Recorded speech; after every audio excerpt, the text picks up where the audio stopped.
Bonjour et ravi de vous retrouver pour cette édition du 13h au sommaire de ce journal. Le Mali où l'armée prend le pouvoir et contraint le président Ibrahim Boubacar Keïta à la démission. L'armée qui appelle à une transition politique civile conduisant à des élections dans un délai raisonnable. Tout a commencé hier mardi par une mutinerie au camp de Kati près de Bamako où des arrestations de hautes personnalités. Retour dans ce journal sur ce coup d'État militaire qui marque une nouvelle étape dans la profonde crise politique qui secoue le Mali. Et puis dans ce journal, comment mettre à contribution les femmes dans la promotion de la paix dans un contexte sécuritaire actuel au Burkina Faso, surtout qu'elles sont majoritaires sur les sites d'accueil de déplacés internes. L'association AMI, appui moral, matériel et intellectuel à l'enfant, invite à la réflexion à Waïguya pour expliquer la place des femmes dans la résolution des conflits, comme vous le verrez dans cette édition. Bonjour et ravi de vous retrouver. Contesté dans la rue depuis plusieurs mois, le président malien Ibrahim Boubacar Keïta a été renversé par un coup d'État militaire dans la nuit de mardi à mercredi. A annoncé le président Keïta qui a annoncé sa démission et la dissolution du gouvernement et du Parlement après son arrestation plus tôt dans la journée par des soldats mutins. Regardez.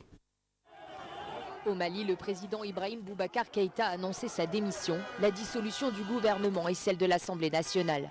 Une annonce faite peu après avoir été arrêté puis enlevé par des soldats. Un coup d'État militaire soutenu par plusieurs manifestants. Il s'est adressé aux citoyens maliens lors d'une allocution télévisée. Je voudrais, à ce moment précis, tout en remerciant le peuple malien de son accompagnement au long de ces longues années,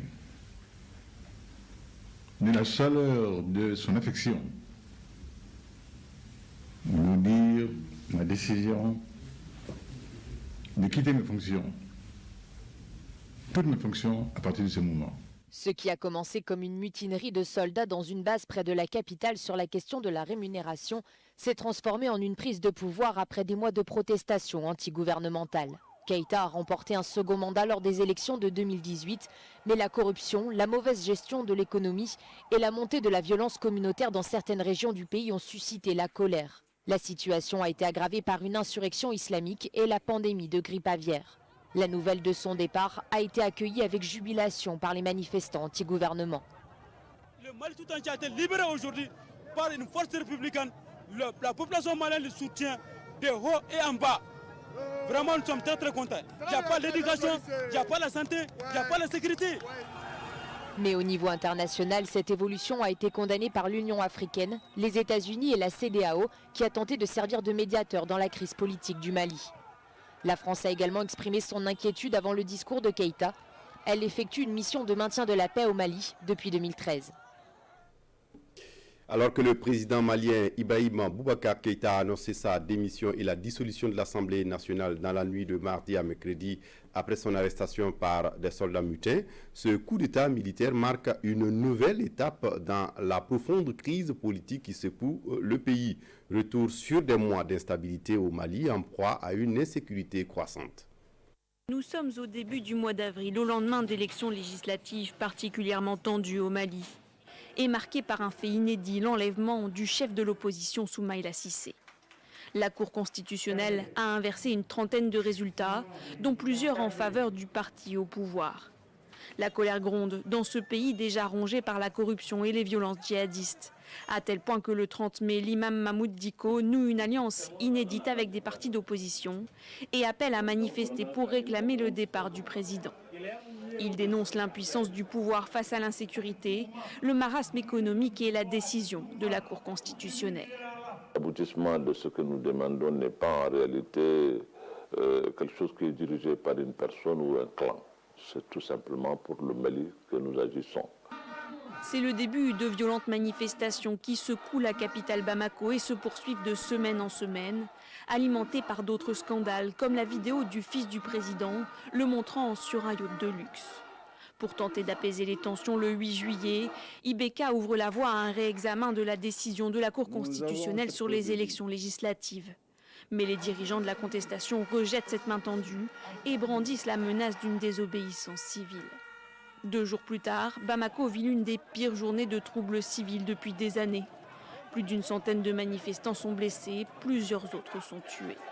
Depuis, la grogne n'a cessé de prendre de l'ampleur entre tentatives de dialogue et rencontres avortées. Ce mardi, des militaires ont pris possession d'un camp de l'armée près de Bamako et arrêté Ibrahim Boubacar Keïta et son premier ministre Boubou Cissé. Autre sujet dans ce journal, enfin la lumière sur le programme africain de micro-réseaux électriques. Un atelier de démarrage de la mission de formulation du document du programme Action de mini-réseau se tient en ce moment à Ouagadougou. Une rencontre au cours de laquelle les acteurs de l'énergie vont élaborer une feuille de route pour mener à terme le processus. Roger Kam, Ismaël Dilouma Sirima, explication. Ici, on chauffe les méninges pour répondre à une question. Celle de savoir comment passer de 20% d'électrification rurale en 2020 à 50% en 2025. Quelques idées sont avancées et parmi elles, celle des mini-réseaux qui permettent d'avoir de l'électricité grâce au soleil. Cela donc passe des kits solaires, qui sont des solutions isolées au niveau résidentiel, à des mini-centrales, qui sont des solutions plus grandes. Mini-centrales, vous avez donc en cela quoi? Un champ de panneaux photovoltaïques.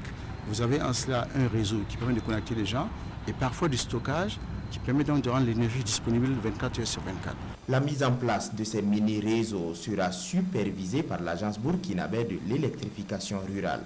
Dans ce processus, l'ABER bénéficie du soutien du Programme des Nations Unies pour le développement. Notre apport, c'est bien sûr l'apport technique et c'est financé par le Fonds pour l'environnement mondial qui est géré aussi par le PNUD. Il y a le point focal au niveau du Burkina Faso, c'est le ministère pour l'environnement. Donc c'est bien le ministère qui a voulu endosser un montant de 1 100 000 $ américains. Soit plus de 600 millions de francs CFA. Une somme qui devrait servir à acquérir des technologies et aussi à peaufiner les projets d'électrification rurale. La revue annuelle pour le premier semestre du cadre sectoriel de dialogue agriculture présente 52% de taux d'exécution physique. Elle est consacrée également à l'examen et à la validation du rapport de performance sectorielle de la mise en œuvre du PNDS, le plan national de développement économique et social, dans le secteur du monde du développement rural plutôt. Explication, Amadou Marcelto. Mise en œuvre du PNDS au Burkina. 52% d'exécution physique et 50% d'exécution financière dans le secteur de la production agro-silvopastorale selon le cadre sectoriel de dialogue. Des résultats engrangés dans le premier semestre de l'année 2020 malgré la crise sanitaire, notamment le Covid-19 et l'insécurité. Par exemple, l'accès des producteurs aux intrants. Nous avons près de plus de 40 000 tonnes d'engrais qui ont été fournis et plus de 12 000 tonnes de semences qui ont été fournies aux producteurs. Si nous prenons l'assurance agricole qui a été adoptée, qui est en cours de mise en œuvre, et également le fonds de développement agricole. Si nous prenons du secteur de l'eau, il y a au moins 26 barrages qui ont été réhabilités, 24 barrages qui ont été réalisés et 12 barrages en cours de réalisation. Un bilan acceptable selon les partenaires au développement qui invitent par ailleurs l'ensemble des acteurs à de meilleurs résultats. Le gouvernement a déployé un effort significatif. Il a apporté des progrès avancés significatifs dans le secteur. Mais nous recommandons continuer à déployer des efforts pour accélérer la mise en œuvre des cibles de performance que n'ont pas encore atteint. En attendant, la présente session permettra au cadre de mieux apprécier les différentes réalisations du PNDS et faire des perspectives relatives au développement pour la période 2021-2025. Dans le Kénédougou, la campagne agricole augure de bonnes nouvelles malgré un démarrage difficile et l'apparition de la chenille légionnaire d'automne. Les différentes spéculations cultivées présentent une bonne physionomie.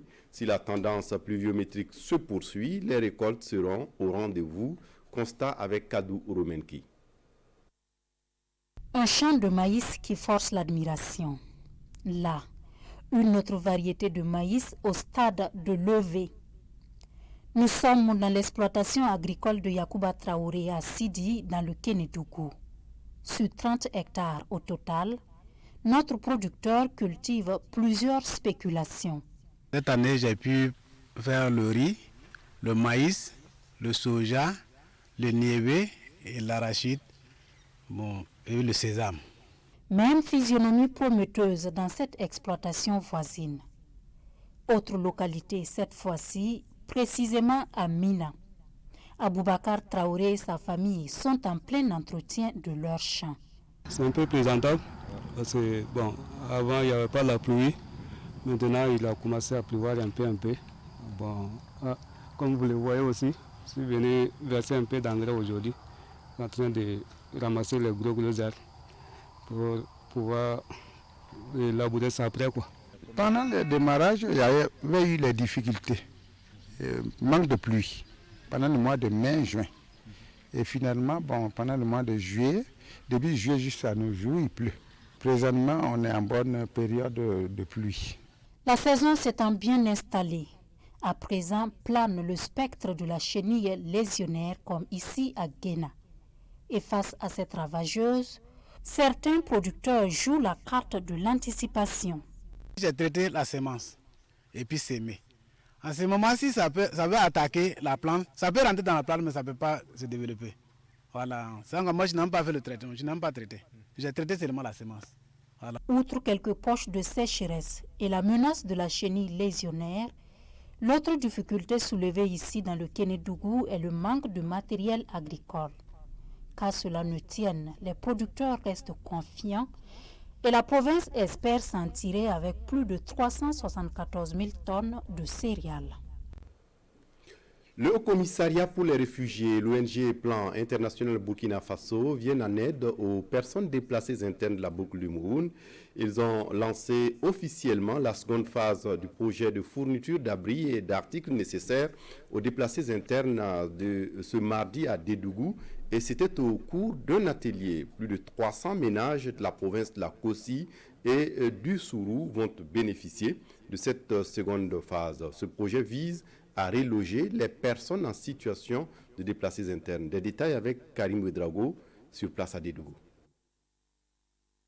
La situation sécuritaire a occasionné plusieurs déplacés internes dans la boucle de Mouhoun. Si certains déplacés sont dans des familles d'accueil, d'autres vivent dans des conditions plus précaires. Ce sont des maisons d'emprunt qu'ils sont dedans, qui sont vraiment en état vraiment délabré. Et présentement, en saison hivernale maintenant, quand vous arrivez chez eux, ça coule. Toutes les différentes toitures coulent. Ils sont réellement dans les besoins. Pour leur venue en air, Plan International Burkina et ses partenaires leur apportent du soutien à travers le projet de fourniture d'abris et d'articles ménagers. Nous avons procédé avec, bien sûr, l'accompagnement de nos autorités régionales au lancement de la deuxième phase qui va de juillet à décembre 2020. Pour cette phase, il faut dire que le HR nous a financé pour l'ensemble des régions dans lesquelles nous intervenons, à savoir l'Est, le centre, le nord et la boucle du Mouhoun, 2000 abris. Mais maintenant, pour ce qui nous concerne au niveau de la boucle du Mouhoun, quand on prend en compte la province de la Kossi et la province du Sourou, nous aurons à réaliser 320 abris. Et c'est clair qu'avec les 320 abris, nous allons prendre les ménages les plus vulnérables, les ménages les plus menacés, parce qu'il y a des gens qui sont déjà dans des abris au niveau des familles d'accueil. Par ce projet, ces personnes se trouveront dans des cadres et qui puissent leur permettre de pouvoir vivre assez dignement. Bien que nous souhaitons également que la question sécuritaire puisse connaître, j'allais dire, une solution définitive pour que ces populations puissent regagner leur village d'origine. Au cours de cet atelier, le comité de mise en œuvre du projet a fait le bilan de la première phase qui a concerné uniquement la province de la Kossi, où 300 ménages ont aussi bénéficié de ce projet. Un bilan jugé satisfaisant dans l'ensemble. Je le disais en titre, quel rôle les femmes peuvent-elles jouer dans la promotion de la paix dans le contexte sécuritaire actuel au Burkina Faso? La question taraude l'AMI, l'ONG AMI, appui moral, matériel et intellectuel, qui a mené la réflexion à Ouagadougou ce 18 août. L'association veut ainsi expliquer la place des femmes dans la résolution des conflits. Les femmes qui sont majoritaires sur les sites d'accueil de déplacés internes. Karim Bitienga. Quand vous échangez avec les résidents sur ce site de déplacés internes de Ouagadougou, ils vous disent les femmes sont les plus nombreuses. L'association AMI, appui moral, matériel et intellectuel à l'enfant, a fait le même constat et tient ici un forum provincial sur le rôle des femmes dans la promotion de la cohésion sociale. La paix, la lutte contre la violence, ça s'apprend par les femmes. C'est les femmes qui éduquent les enfants. C'est les femmes qui agissent pour que les enfants voient. C'est dans la famille déjà qu'on inculque la lutte contre la violence aux enfants. Dans les registres de la direction régionale en charge de l'action humanitaire également, les chiffres confirment le constat fait sur ce site. La province du Yatenga compte à ce jour 9000 femmes déplacées internes contre 7000 hommes. Et le haut-commissaire de la province invite les participants à ce forum à jouer pleinement leur rôle pour la paix. Nous sommes également des actrices dans la recherche de ces solutions-là.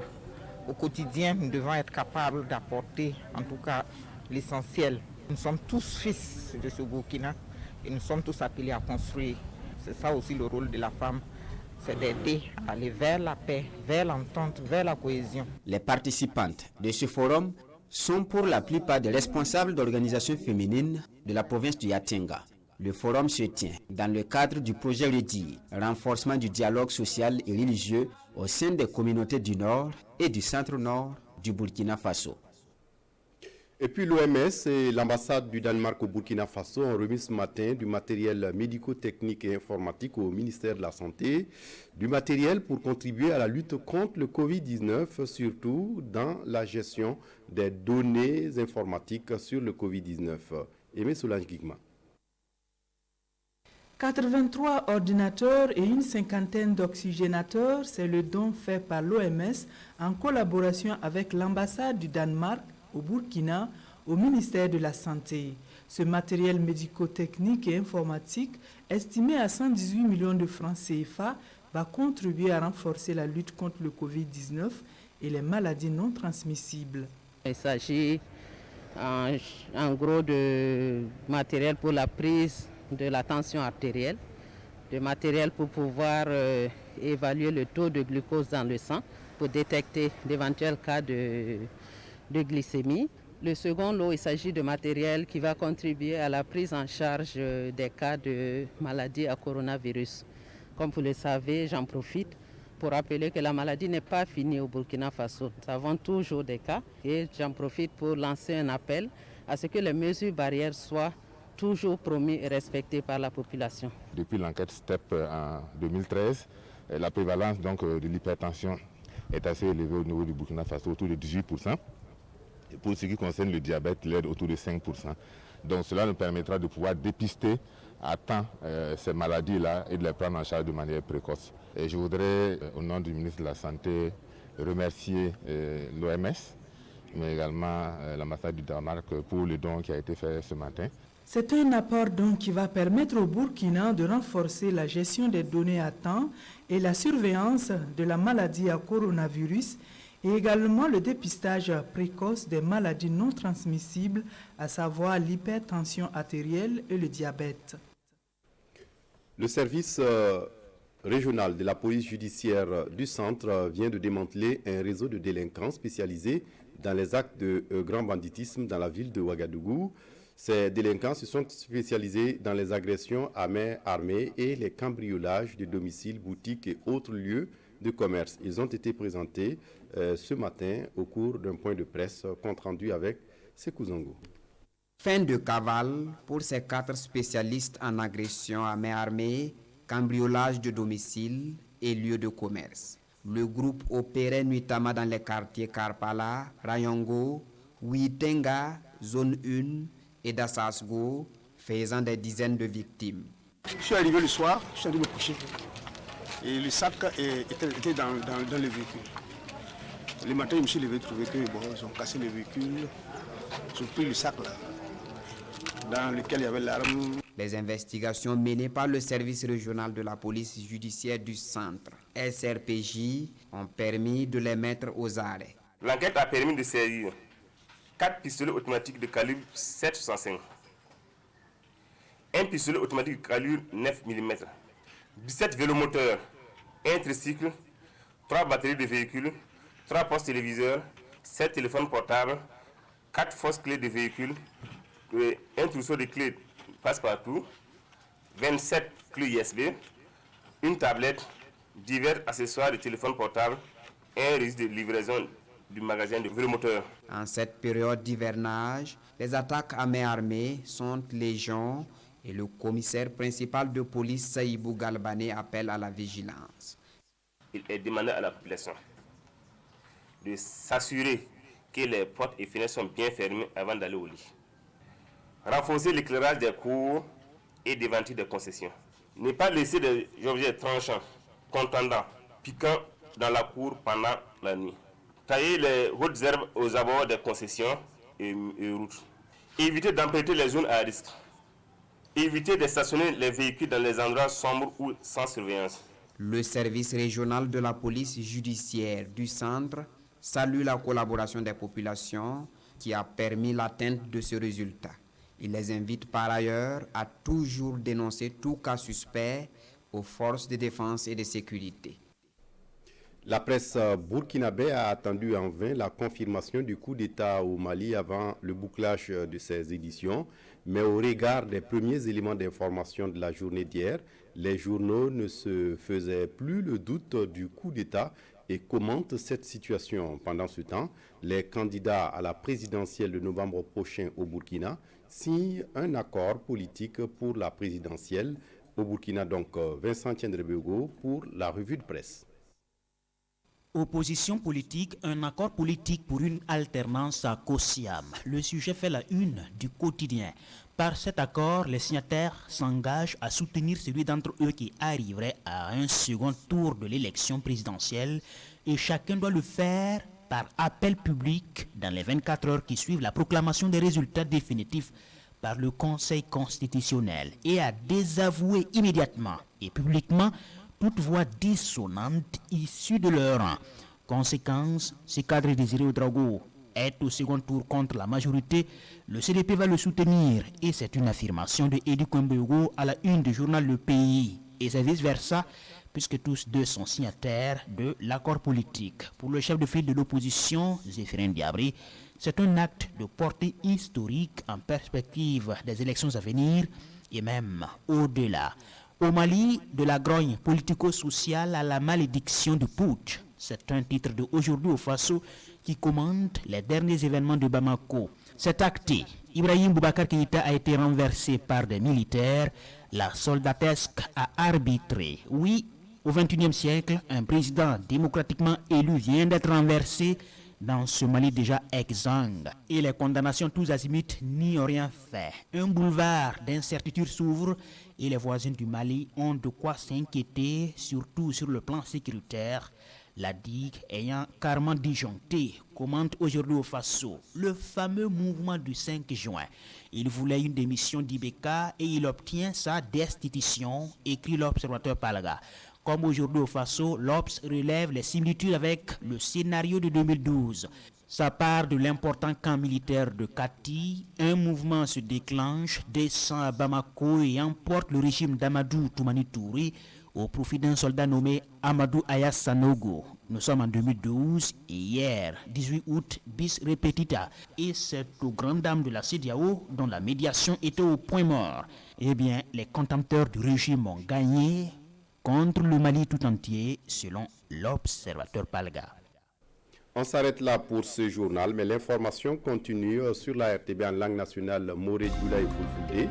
C'est à partir de 14h. Merci de votre attention. Très bonne suite de programme sur la RTB. Au revoir.